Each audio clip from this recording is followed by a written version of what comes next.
आज इस झारखंड के धरती के इस राजधानी पर रांची में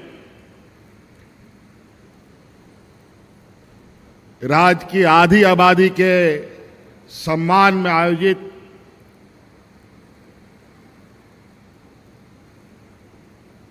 मैया सम्मान कार्यक्रम में हमारे साथ उपस्थित हैं हमारे मंत्रिमंडल और गठबंधन दल के मंत्रीगण, विधायकगण, सांसदगण और हमारे गठबंधन के सहयोगी और दक्षिणी छोटानागपुर के सभी पदाधिकारीगण,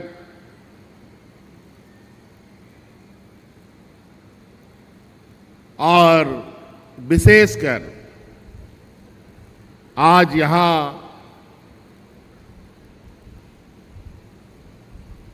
सुदूर सिमडेगा के गांव से, गुमला के गांव से, खूंटी के गांव से,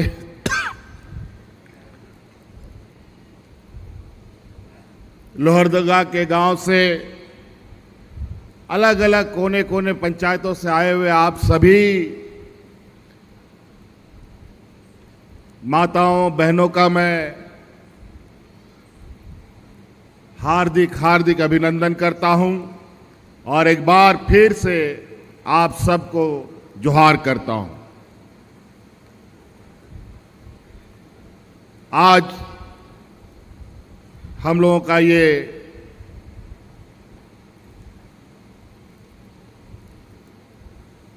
परमंडलीय स्तर के ये 5वां ये प्रोग्राम है।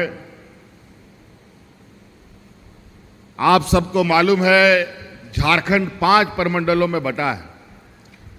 संथाल परगना परमंडल, कोल्हान परमंडल,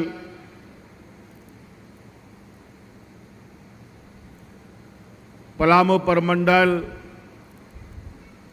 उत्तरी छोटा नागपुर और दक्षिणी छोटा नागपुर।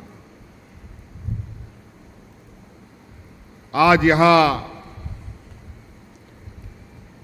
दक्षिणी छोटा नागपुर के इस कार्यक्रम में पूरे दक्षिणी छोटा नागपुर की महिलाएं यहां आई हैं।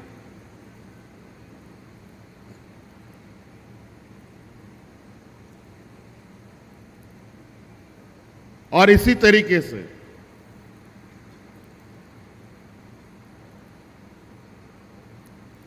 विगत 4 कार्यक्रमों में आज तो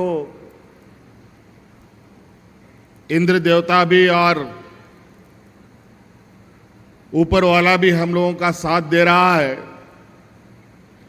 कि आज बारिश नहीं है, नहीं तो झमाझम बारिश, इतनी बारिश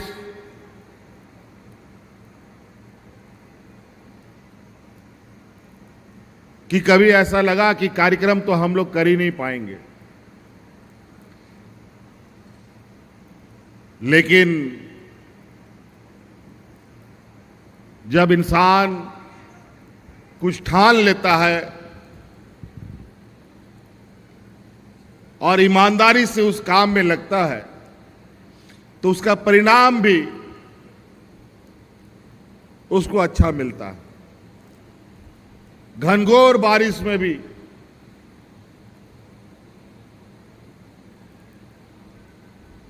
हमारी महिलाओं ने, इस राज्य की बेटियों ने, बहनों ने उन सभी कार्यक्रमों का रिकॉर्ड तोड़ दिया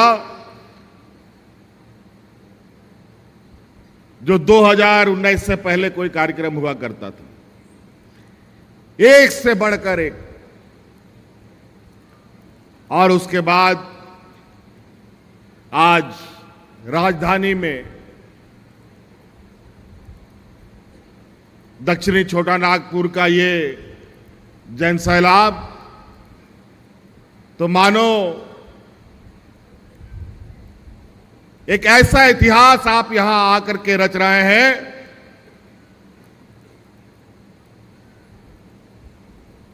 और इस मैया सम्मान योजना को आशीर्वाद देने और सम्मान देने जो आप लोग यहां पहुंचे हैं,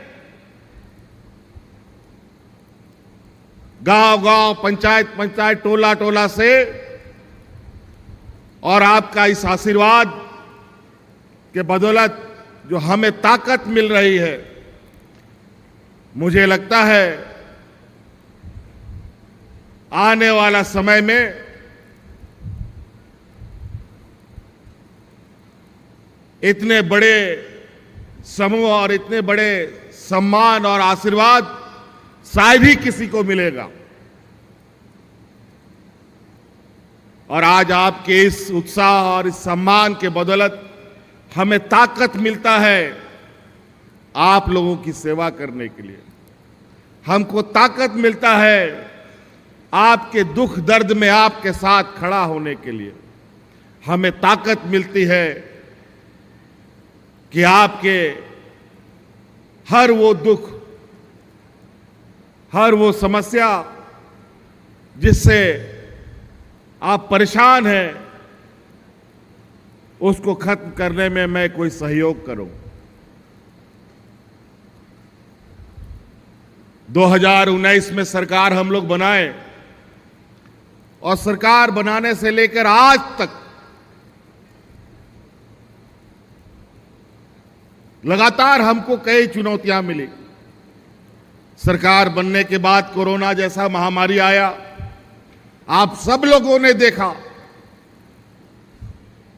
कि कितना डरावना, कितना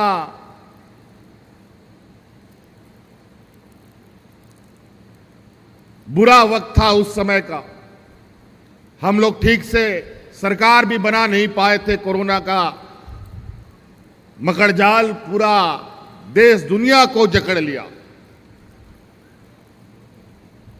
सब लोगों को घर में अपने से ताला लगा लगा करके रहने के लिए आदेश हो गया।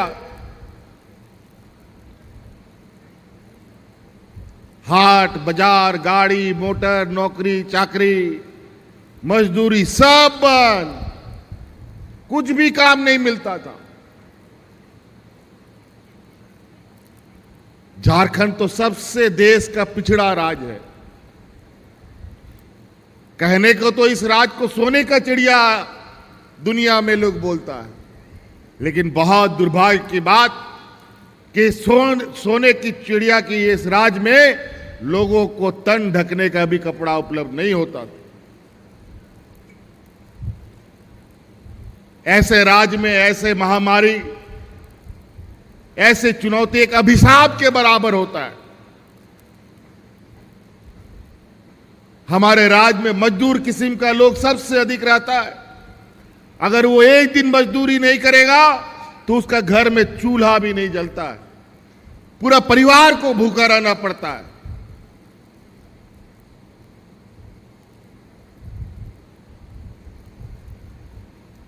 और ये बात हमसे अच्छा बेहतर कोई नहीं बता सकता। हमारी सरकार से ज्यादा इस समस्या को और कोई नहीं बता सकता।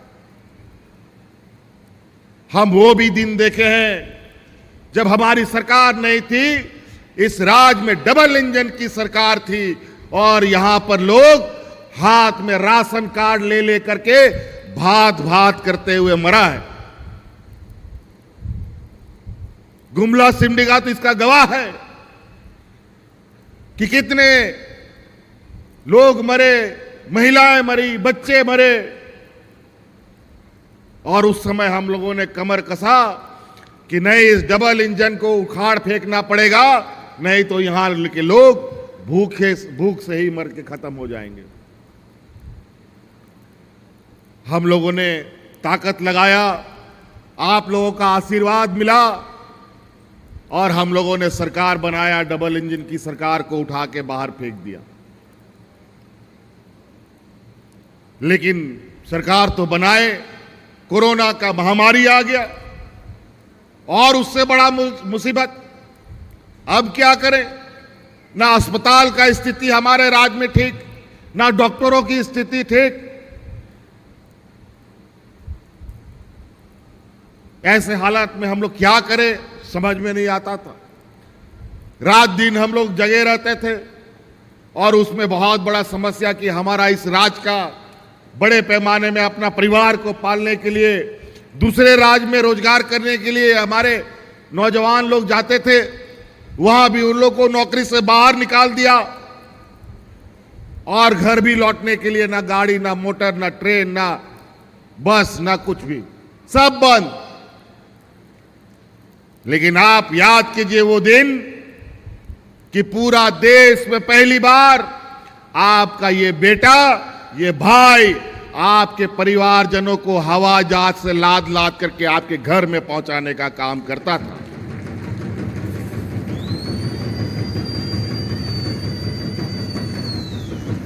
किसी को हम हवाई जहाज से लाते थे, किसी को ट्रेन से लाद के लाते थे, किसी को बस से लाद के लाते थे और आपके घर में सुरक्षित पहुंचाने का काम करते थे। लेकिन बात यहीं तक खत्म नहीं होता था। बेचारा मजदूर किस्म का आदमी, काम धंधा बंद, मजदूरी भी बंद, घर चलेगा कैसे? उस समय आप लोगों ने, इस राज्य की आधी आबादी हमारी दीदियों ने सरकार के साथ खड़ा होने का निर्णय लिया। और याद कीजिए वो दिन कि इस राज्य की महिलाएं दीदी गांव गांव, पंचायत पंचायत में दाल भात बना बना करके हमारे मजदूर भाइयों को मुफ्त में खिलाने का काम करती थी।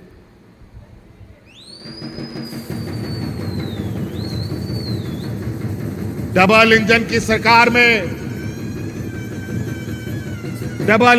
सरकार में आम दिन ना कोई महामारी, ना कोई बीमारी, ना कोई आपदा, उस समय लोग राशन कार्ड लेकर के भूख से मरा। लेकिन इतना बड़ा कोरोना आया, हम लोगों ने एक भी मजदूर हो, किसान हो, आदिवासी, दलित, पिछड़ा, कोई भी हो, किसी को भूख से मरने नहीं दिया। और उसी दिन हमने यह संकल्प लिया, इस राज्य की आधी आबादी के लिए हमें कुछ करना पड़ेगा। धीरे धीरे समय बीतता गया। 2-2.5 साल के बाद कोरोना का बादल छटने लगा। जब हम काम करना शुरू किया तो हमारे विपक्ष का लोग, ये भारतीय जनता पार्टी का लोग मेरा टांग खींचना शुरू कर दिया, हम पर झूठा आरोप लगाना शुरू कर दिया। 2 साल तक ईडी सीबीआई करता रहा। जब आखिरकार नहीं सका तो जबरदस्ती जेल के अंदर में भी डाल दिया हमको 5-6 महीना तक। लेकिन सच तो सच है, पानी में पैखाना करने से क्या पैखाना डूबता है क्या? फिर बाहर आ जाता है। यही गंदगी इन लोगों ने फैलाया और आखिरकार आप लोग का प्यार, आप लोग का आशीर्वाद से आज हम फिर आपके सामने आके खड़े हैं।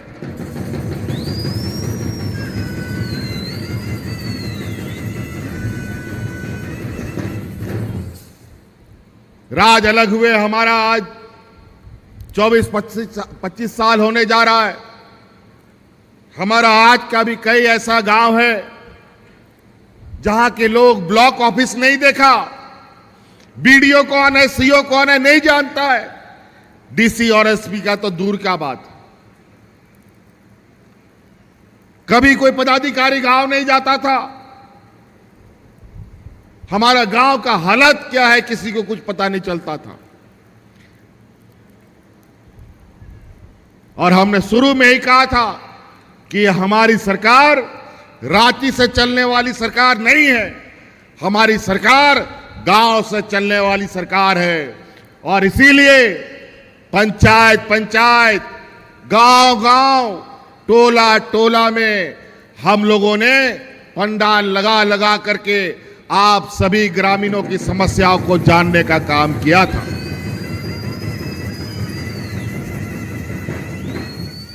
एक बार नहीं, अनेकों बार पदाधिकारी लोग को गांव में भेजकर आपके लिए, आपकी समस्या को ठीक करने के लिए हमने भेजा था। कोई लैपटॉप लेके जा रहा है, कोई कंप्यूटर लेके जा रहा है, कोई बैलगाड़ी में जा रहा है, जहां रास्ता नहीं हुआ ट्रैक्टर में जा रहा है, मोटरसाइकिल में जा रहा है, गाड़ी में जा रहा है, साइकिल में जा रहा है, लेकिन जाता जरूर था।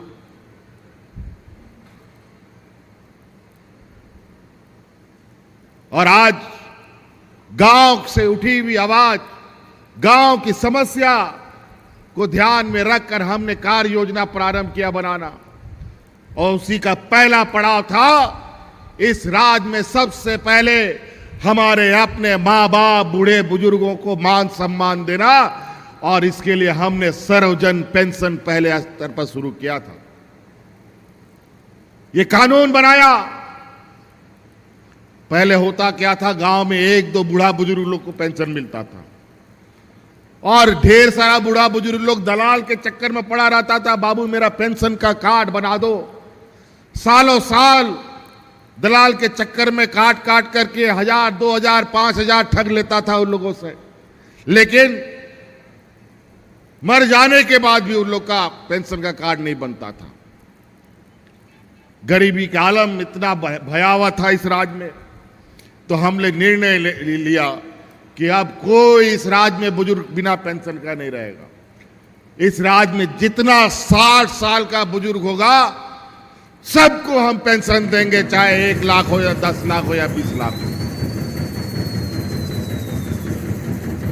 आज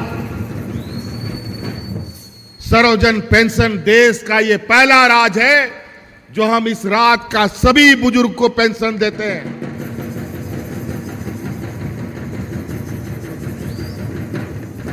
उसमें भी हम थोड़ा बहुत अपना सरकार का खजाना टटोलते हुए निर्णय लेना पड़ता है, कितना हम मदद कर सकते हैं, नहीं कर सकते। लेकिन गरीब गरीब गरीब गरीब गरीब की बातें सुन सुनकर आज भी हम बहुत परेशान हैं, लेकिन उस परेशानी को खत्म करना है। कोई ऐसा समस्या नहीं जिसका समाधान नहीं निकले, बशर्ते उस समस्या का समाधान निकालने का ईमानदार प्रयास होना चाहिए।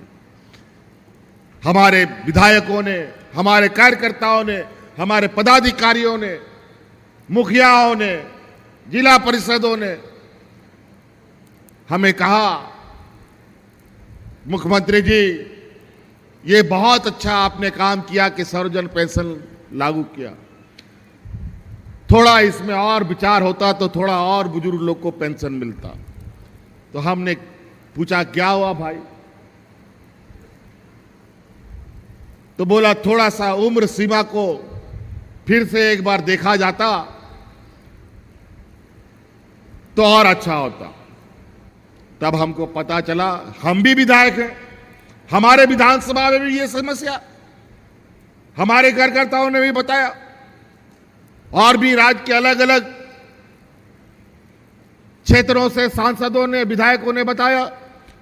बात तो सही है, उस समय सरकार का खजाना भी बहुत अच्छा ठीक नहीं था, लेकिन फिर भी हमने ईमानदारी से प्रयास किया, उस कानून में एक बदलाव किया कि महिलाओं में जो 60 साल हमने लगाया उस 60 साल को भी घटा करके 50 साल कर दिया।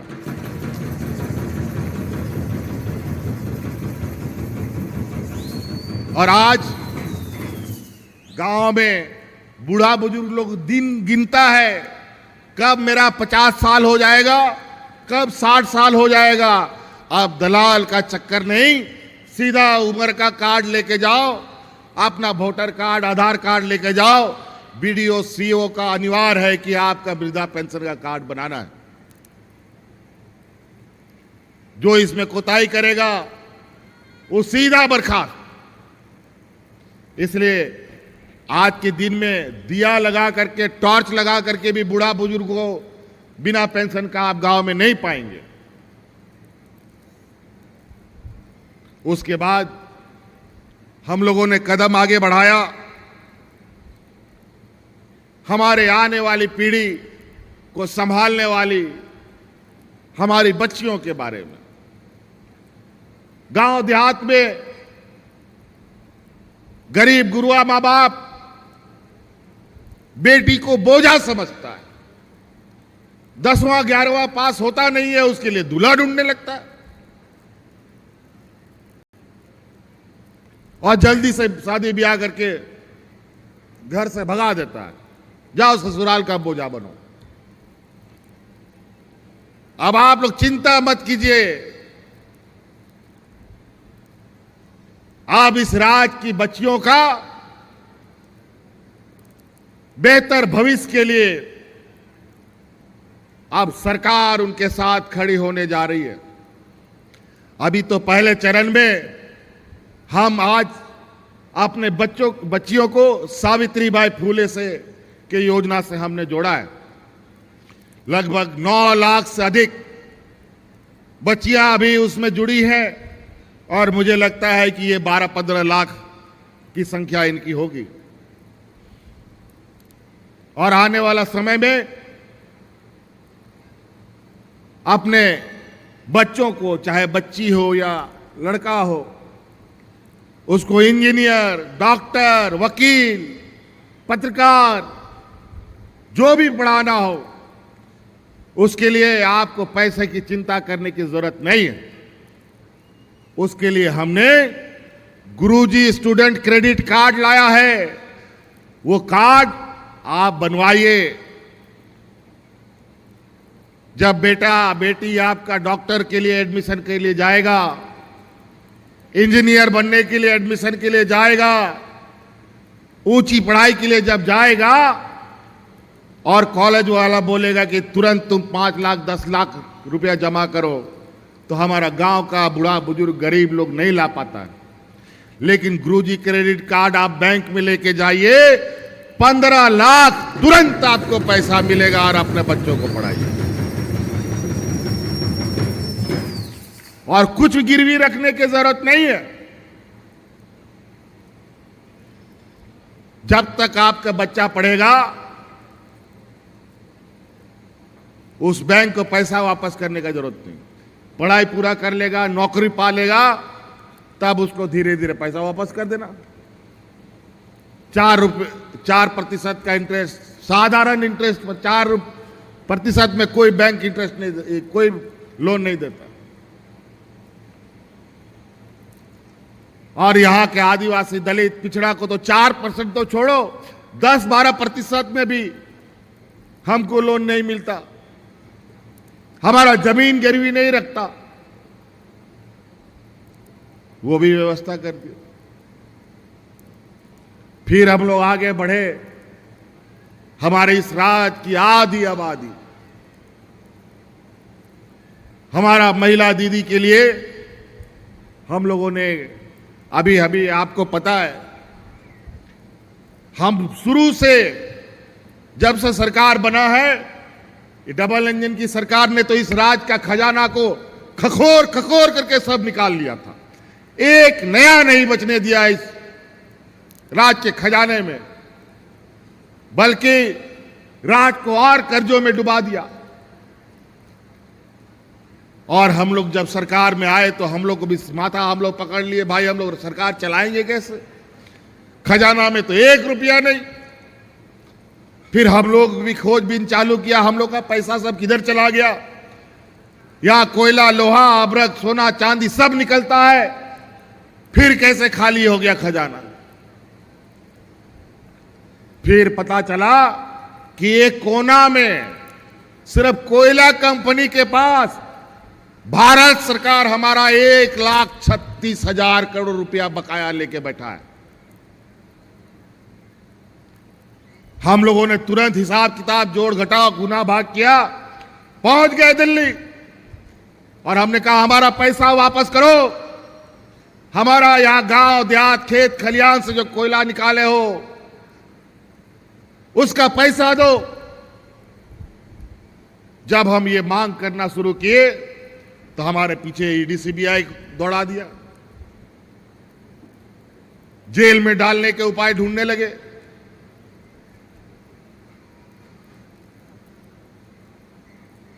थोड़ा बहुत पैसा दिया, उसके बाद वो पैसा भी बंद। और आखिरकार अभी हाल फिलहाल में सुप्रीम कोर्ट ने ऑर्डर दिया है कि इस खनन कंपनियों से राज्य सरकार पैसा तस्वीली कर सकती है, जो हम पहले से मांग कर रहे थे। जैसे सुप्रीम कोर्ट का यह आदेश आया तो हमने कहा अब हम अपना काम तेजी से करेंगे और उसका पहला पड़ाव में इस राज्य की आधी आबादी जो महिलाएं हैं उसको 21 साल से 50 साल तक के लिए हर साल 12,000 देने का निर्णय हमने किया।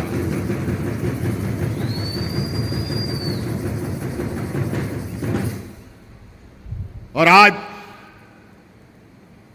हर एक महिला को लगभग 50 लाख महिला इस राज्य में इस मैया योजना से जुड़ चुकी है। मात्र 20-25 दिनों में 50 लाख महिलाओं के खाते में पैसा जा चुका।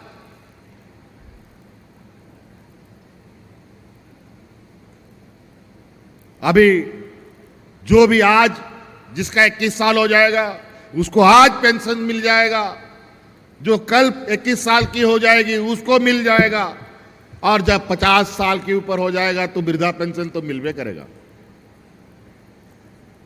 और इस राज्य की बच्चियों को पैदा होने से लेके उसके मरने तक हम कुछ ना कुछ देने का हम लोगों ने संकल्प लिया है। अब महिलाएं बोझा नहीं बनेंगी। महिलाओं को पढ़ाइए, लिखाइए, काबिल बनाइए। और आज हमारे अनपढ़ होने का, गांव देहात में पढ़ा लिखा नहीं होने का लोग फायदा उठाते हैं, हमें बेवकूफ बनाते हैं, और जो थोड़ा बहुत बोलने का ताकत रखता है उसको जेल में डाल देता है। आज अनेक गरीब गुरुआओं की आवाज उठाने वाला लोगों को जेल में डाल दिया जा रहा है।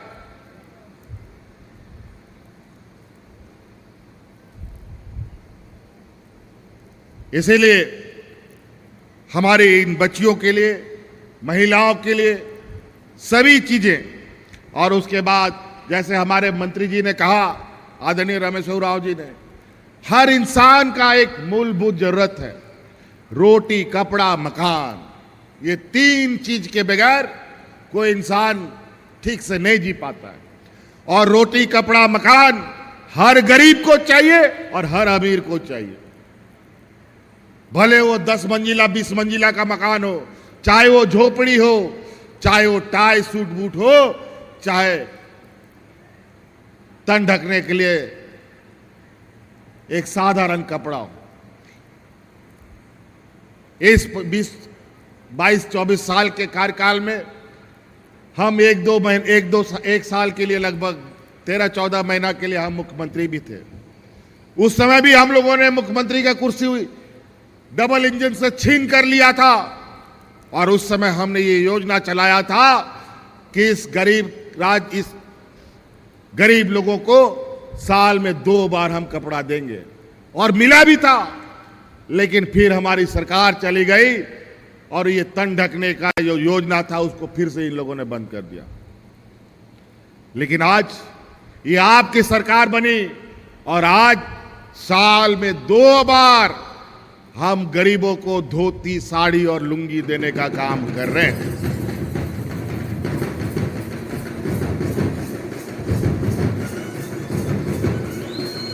कई ऐसी चीजें। हमारा इस राज्य में गरीबी इतना है, इसीलिए हम लोगों ने ये सोना सोबरन धोती साड़ी योजना चलाया। बहुत सारी महिलाएं, बोलने में शर्म लगता है, महीनों नहीं तक नहाती थी। कैसे नहाएगी बेचारी?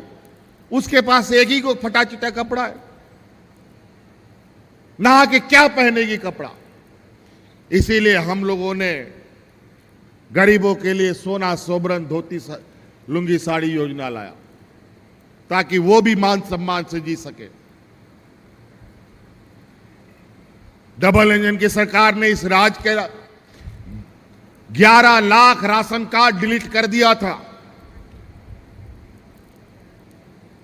आपका ये सरकार बना, हम लोगों ने 20 लाख नया हरा राशन कार्ड गरीबों में बांटने का काम किया।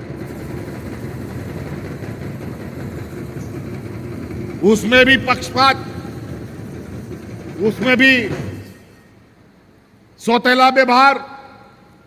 हमको लगा कि सरकारी दुकान से हम लोग दाल चावल खरीदेंगे और गरीबों को बांटेंगे, लेकिन भारत सरकार ने सरकारी दुकान से हमें दाल चावल भी खरीदने का अवसर नहीं दिया। हम लोगों ने खुले बाजार में महंगे दर पे दाल चावल खरीद करके बांटना शुरू किया। फिर कुछ समय के लिए हमें परमिशन मिला खरीदने का, फिर मिलता है, फिर नहीं देता है, 2 महीना देता है तो 2 महीना छोड़ देता है, तो रुक जाता है कभी कभी। और इधर सरकार गिराने का आए दिन प्रयास, कभी इस विधायक को खरीदो, कभी उस विधायक को खरीदो, यही इनका काम है। गरीब गुरुआ, इस राज्य के किसान, मजदूर, दलित, पिछड़े नौजवानों के बारे में इनको सोचना नहीं है। इनको हर हाल में, जहां इनको सरकार से बेदखल कर दिया गया, चुनाव में हार गए, वहां पर एन केन प्रकार सरकार गिराओ, विधायक खरीदो और सरकार बनाओ, यही काम में लगा रहता है लोग, और कोई काम नहीं।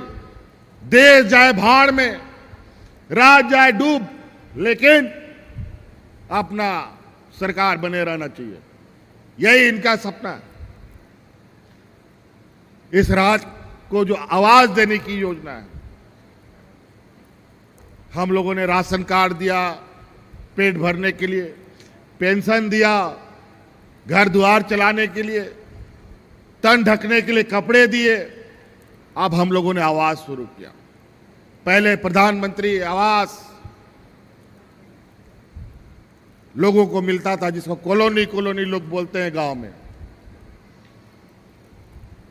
हम लोग गला फाड़ फाड़ के चिल्लाते रहे कि केंद्र सरकार का जो हिस्सा है प्रधानमंत्री आवास में, उसका हिस्सा हमें दो। और हम अपना हिस्सा लगा करके, जो केंद्र सरकार ने लिस्ट बनाया था 4 लाख गरीबों का, उसको हम लोग आवाज देंगे। लेकिन वो पैसा हमें नहीं मिला। वो पैसा बल्कि हमारे बगल में जो बीजेपी का सरकार चलता है यूपी में, वहां दे दिया। विभागीय मंत्री, हम भी, पदाधिकारी भी दिल्ली जाते थे, दिल्ली आते थे, दिल्ली से आना जाना, ये सिलसिला चलता रहा कि कुछ मिल जाए, कुछ मिल जाए। आखिरकार इन लोगों ने हाथ जोड़ दिया कि नहीं देंगे। तो हम बोले ठीक है, मत दो। अब हम लोग अपना जुगाड़ करते हैं। हम लोगों ने अपना सर्वे कराया। उनका सर्वे में 4 लाख गरीब था और हमारा सर्वे में 20 लाख से अधिक गरीब है जिसको आवाज की आवश्यकता है। और उन सभी 20 लाख को आवाज देने का संकल्प भी हमने उठा लिया। और आने वाला 5 साल के अंदर उन 20 लाख परिवारों को पूरा आवास देकर पक्का मकान बनाने का योजना तैयार हो चुका। हर साल अलग अलग चरणों में लोगों के आवास बन रहे हैं। कई सारी फूलो जानो योजना, मुख्यमंत्री रोजगार सृजन योजना के माध्यम से आज गांव-गांव में लोग ट्रैक्टर खरीद रहा है, कोई बोलेरो खरीद रहा है, कोई स्कॉर्पियो खरीद रहा है, बस भी खरीद रहा है और अपना स्वरोजगार खड़ा कर रहा है। आप लोगों का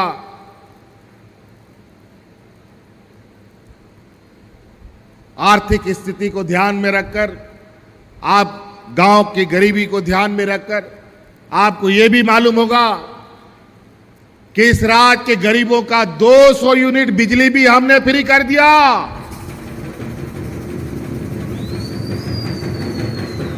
और तो और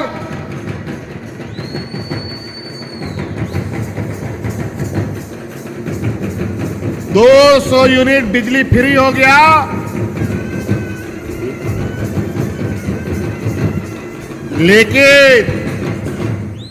लेकिन हमारा गांव देहात में थोड़ा सा एक और समस्या, गरीबी इतना है, बेचारा क्या करेगा, पहले पेट पालेगा कि समस्या दूसरा हल करेगा। लेकिन जो पहले चलाया था बिजली, उसका बकाया भी बचा हुआ है। उसके चक्कर में लगातार बिल आता है। लेकिन आपको हम बता देना चाहते हैं, हमने निर्णय ले लिया, अब उसका आदेश निर्गत होना बाकी है कि जो गरीब गुरुवार लोगों का जो बकाया बिजली का बिल था, उसको भी हमने माफ कर दिया।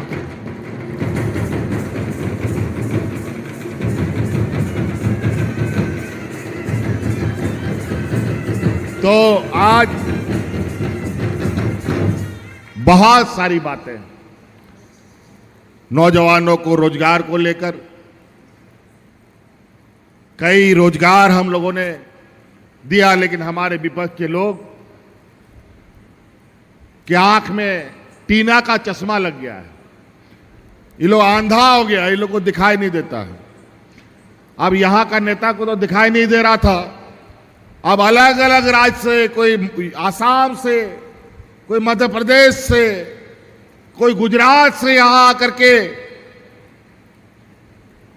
हमारे झारखंडी भाइयों को बहकाने में लगा है, हिंदू मुस्लिम सिख ईसाई करने में लगा है, सबको लड़वाने में लगा हुआ है। ध्यान रखिएगा, अभी 2 महीना 3 महीना के बाद चुनाव है। ये लोग आए दिन सांप्रदायिक तनाव फैलाने में मास्टर, ये लोग डिग्री प्राप्त कर लिया है।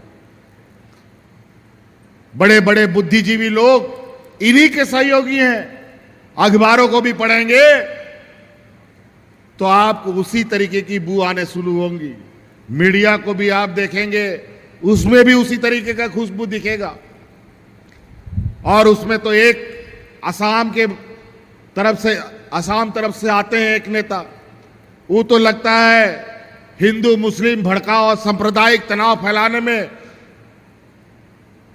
सबसे अधिक डिग्री उन्होंने ले लिया है। आए दिन फुर्र से झारखंड आते हैं और यहां पर तनाव का माहौल बनाने लगते हैं, कभी सरकार गिराने में लगते हैं, कभी हिंदू मुस्लिम करने में लगते हैं। लेकिन कोई फर्क नहीं पड़ता। यहां झारखंड वीरों का भूमि है। यहां एक वीर नहीं, अनगिनत वीर हैं। हर चौक चौराहे में यहां के लोग गरीब जरूर हैं, लेकिन स्वाभिमानी हैं। हमारा झारखंड का भाई बहन लोग जो आसाम में बैठा है, उनका क्या हालत है जरा वो बताएं। अपना राज तो संभलता नहीं, बांग्लादेशी को रास्ता वही देते हैं, वहीं पर दरवाजा खोल के रखा है और अपने घुसाता है और बोलता है घुसपैठी बढ़ाया। हम लोग का कोई रास्ता नहीं है।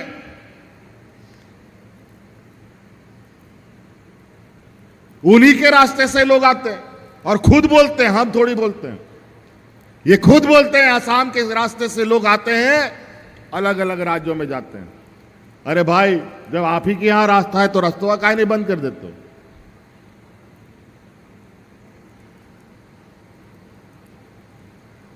तो ये सब ध्यान रखिएगा। बहुत चालाक चतुर, मीठा मीठा बोलता है।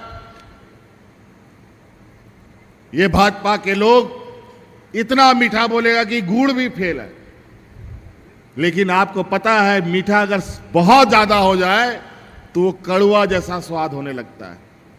लेकिन इनका जो ये स्वाद है वो मीठा नहीं है, बल्कि वो जहर है, जहर। किसी को आदिवासी, किसी को सरना, किसी को ईसाई के नाम पर डराएगा, धमकाएगा। आज योजना गिनाना शुरू करेंगे तो इतने योजना हम लोगों ने 4 साल में लाया है कि योजना का बोझ से ही लोग 10 गज नीचे चला जाएगा। और इन लोगों ने जो राज अलग होने के बाद सरकार चलाया है, आज एक मुख्यमंत्री के पीछे, हमारे पीछे, हमारे विपक्ष में 7 मुख्यमंत्री पूर्व के होकर के पीछे पड़े हुए कि कैसे गठबंधन सरकार को गिराओ, जेल भेजो। अभी फिर से तैयारी इन लोगों ने शुरू कर दिया है, चूंकि चुनाव का समय आने जा रहा है, क्योंकि उनको लगता है कि हम अकेले हैं तो मिल करके हमारा शिकार कर लेंगे। लेकिन ये मेरा मानना है, जो सामने बैठी दीदी है, जो सामने बैठी शेरनी है, ये लोग आपका मुंह तो जवाब देंगे और आपको अपने अपने राज्यों में खदेड़ने का काम करेंगे। हम मुख्यमंत्री मैया योजना इसलिए नहीं लाया है कि आपको 1,000 रुपये और 12,000 रुपये साल का दें। आने वाला 5 साल के अंदर आपके हर एक घर में हम 1-1 लाख रुपया पहुंचाएंगे। वो कैसे पहुंचाएंगे, वो मेरा जिम्मेवारी। और ये पैसा देने के पीछे मेरा मनसा ये नहीं है। ये लोग बोलते हैं वोट बैंक के लिए पैसा बांट रहा है। हमें पता है कि हमारे गांव के लोगों को क्या चाहिए। आज के दिन में भी हमारे गांव देहात में लाखों परिवार ऐसे हैं जो अपना घर चलाने के लिए अगल बगल महाजनों से कर्जा लेते हैं। कर्जा लेकर के अपना बाल बच्चा को पढ़ाई कराता है, इलाज करवाता है, घर भी चलाता है। लेकिन आने वाला समय में 5 साल के अंदर हम आपको ऐसी मजबूत करेंगे कि किसी के सामने आपका परिवार हाथ नहीं फैलाएगा।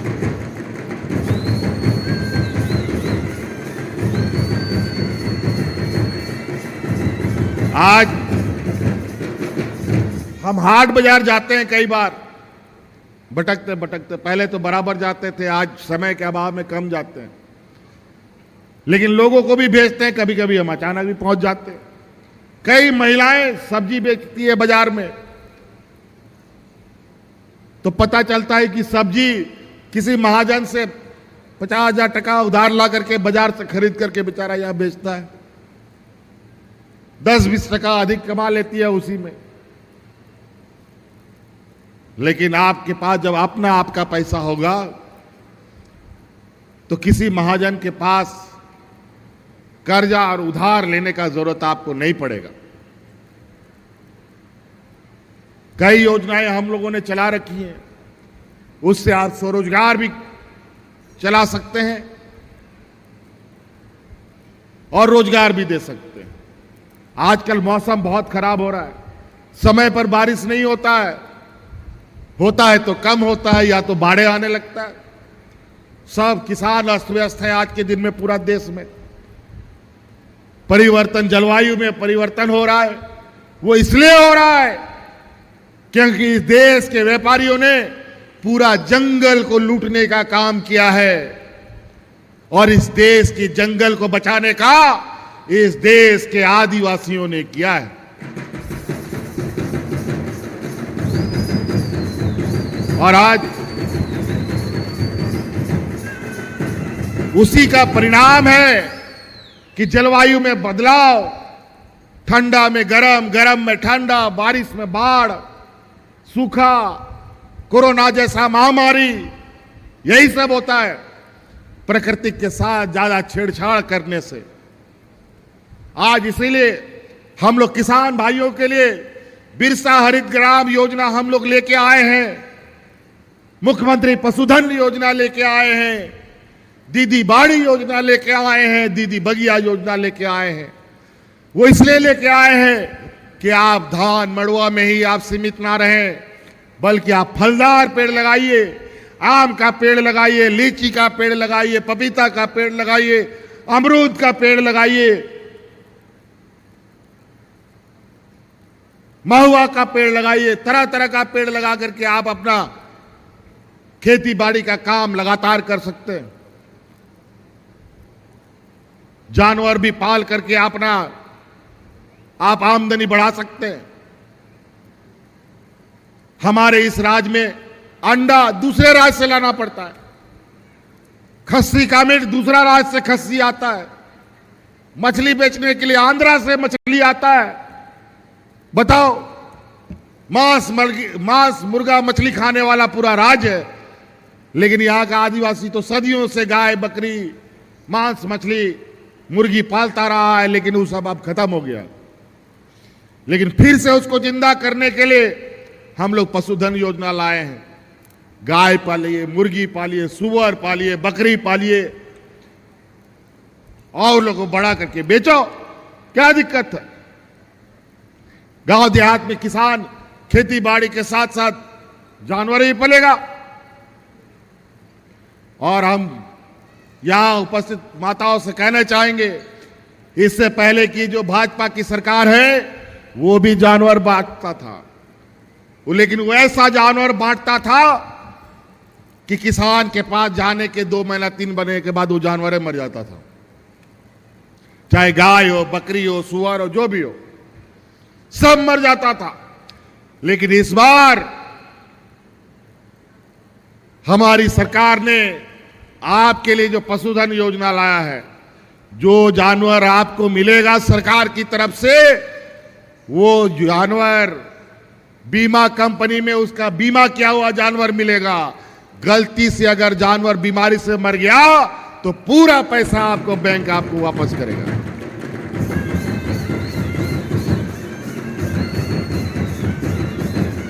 तो आपका पैसा भी नहीं डूबेगा।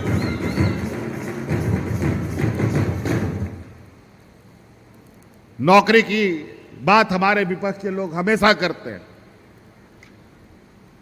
तो इनको पता नहीं है कि 5 साल में एक भी जेपीएससी इन लोगों ने नहीं कर पाया। हम लोग आते ही जेपीएससी का परीक्षा करवा करके 250-300 बीडीओ सीओ कलेक्टर हम लोग बनाए और आज वो सेवा कर रहे हैं राज्य में। आज शिक्षकों की नियुक्ति हम लोगों ने 15-20 हजार के लगभग करी। पंचायत सचिवों का नियुक्ति हुआ, इंजीनियर लोग का नियुक्ति हुआ, डॉक्टरों का नियुक्ति हुआ, कृषि वैज्ञानिक का नियुक्ति हम लोगों ने किया। अभी भी ये उत्पाद सिपाही का नियुक्ति चल रहा है। और अभी तो कुछ घटना हमारे संज्ञान में आया है। उत्पाद सिपाही में कई नौजवान दौड़ते दौड़ते आकस्मिक उनकी मौत हो गई। मौत सिर्फ दौड़ से ही नहीं हो रहा है, ऐसे ही अचानक लोग चलते चलते भी मर जा रहे हैं। और पता चल रहा है कोरोना में जो भाजपा के लोगों ने इस देश के लोगों को जो टीका लगाया है, वो टीका गलत टीका लगाया है, जिसका प्रभाव पूरे दुनिया में पड़ रहा है। अभी तो उसका भी हिसाब हम लोग लेंगे।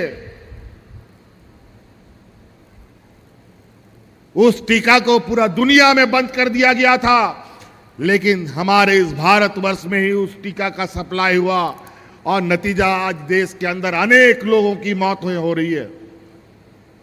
सर्दी खांसी से लोग मर जा रहे हैं, चलते चलते लोग मर जा रहा है, दौड़ते दौड़ते लोग मर जा रहा है। बूढ़ा बुजुर्ग नहीं, जवान जवान लड़का लड़की लोग मर जा रहा है। बूढ़ा बुजुर्ग लोग तो बोल देगा कि चलो कोई बीमारी था मर गया। अभी हाल फिलहाल हमारे एक पूर्व सांसद 28-30 साल की एक बेटी बेचारी साधारण बीमारी में तुरंत 3 दिन में खत्म हो गई। ये हालत है।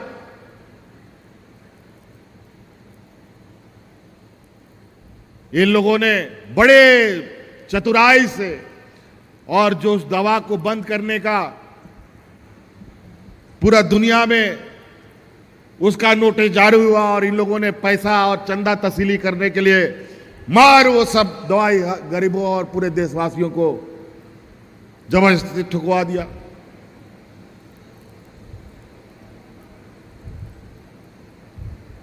ये हालत है इस देश में। तो कई ऐसी चीजें हैं। आप लोग बहुत दूर दूर से आए हैं, हम और ज्यादा नहीं कहेंगे। हम आखिरी में एक बहुत महत्वपूर्ण बात कहने जा रहे हैं, ध्यान से सुनिएगा। हमारी माताएं बहनें आप ही लोगों के लिए है। अभी जब ये कार्यक्रम चल रहा था इस कार्यक्रम के दौरान मुझे फिर से ये आवाज हमारे गांव से उठ के आई है कि हम लोगों ने 21 साल से लेकर के 50 साल 49 साल तक की महिलाओं को मैया सम्मान योजना से जोड़ा है। लेकिन इसमें हमने पहले कहा ना कि बेटी के जन्म से लेकर मृत्यु तक कुछ ना कुछ हम देंगे आपको। इसमें थोड़ा सा एक और चीज कमी रह गई थी। हम स्कूल तक गए, 12वीं तक के बच्चों को कुछ ना कुछ बेटियों को दे रहे हैं। 18 से लेके 20 साल तक की बच्ची छूट गई थी। और अब हम बहुत जल्द 2-3 दिन के अंदर और संभवतः अभी सरकार आपके द्वार के अंदर में भी 18 से 20 साल की बच्चियों को सम्मान योजना में जोड़ने का काम किया जाएगा। अब जो हम लोगों ने 21 साल से शुरू किया है उसको अब हम लोग 18, 19, 20 से शुरू करेंगे, ताकि हमारी कोई भी बच्चियां ना बचे, कोई भी महिलाएं ना बचे। तो इसलिए अब घर में जो बेटी 18 साल की हो गई, जो 19 साल की हो गई, अभी तो हम घोषणा कर रहे हैं, अब इसको कानूनी अमली जामा पहनाएंगे। लेकिन सरकार आपके द्वार अभी जो चल रहा है उसमें उन बच्चियों का भी फॉर्म भरवाइएगा, उसका भी हम डाटा एंट्री करके रखेंगे। जैसे ही हम कानून बनाएंगे उनके खाता में भी हम पैसा डाल देंगे। तो इसलिए सड़क, पुल, पुलिया के विषय में बहुत ज्यादा नहीं कहेंगे। आप लोग देख रहे हैं सड़क, पुल, पुलिया तो बन ही रहा है, मॉडल स्कूल बन ही रहा है। हमारे बच्चों के लिए अच्छी पढ़ाई व्यवस्था कैसे हो ये भी हम कर रहे हैं। हमारे प्रखंड स्तर पर हमारा ट्रेनिंग कोचिंग चल रहा है और उस ट्रेनिंग कोचिंग में आने जाने का खर्चा भी राज्य सरकार भत्ता दे रही है हमारे नौजवानों को। तो आप लोग भी हुनरमंद बनिए, पढ़ाई के क्षेत्र से आगे बढ़ना है उस माध्यम से बढ़िए, स्वरोजगार के माध्यम से जाना है उस माध्यम से आगे बढ़िए। सारे रास्ते आपके लिए खोल रखिए। इसलिए आज के दिन इतने ही कहेंगे, आप लोग भी वापस जाएंगे, लेकिन अभी हम लोग फिर आपके जिले जिले में जाएंगे और आपके इन समस्याओं के बारे में जानने समझने और उसका समाधान करने के लिए काम करेंगे। इसीलिए इन्हीं बातों के साथ यहाँ आए हुए सभी माता बहनों को और हमारे साथियों को बहुत बहुत धन्यवाद। फिर से जोहार।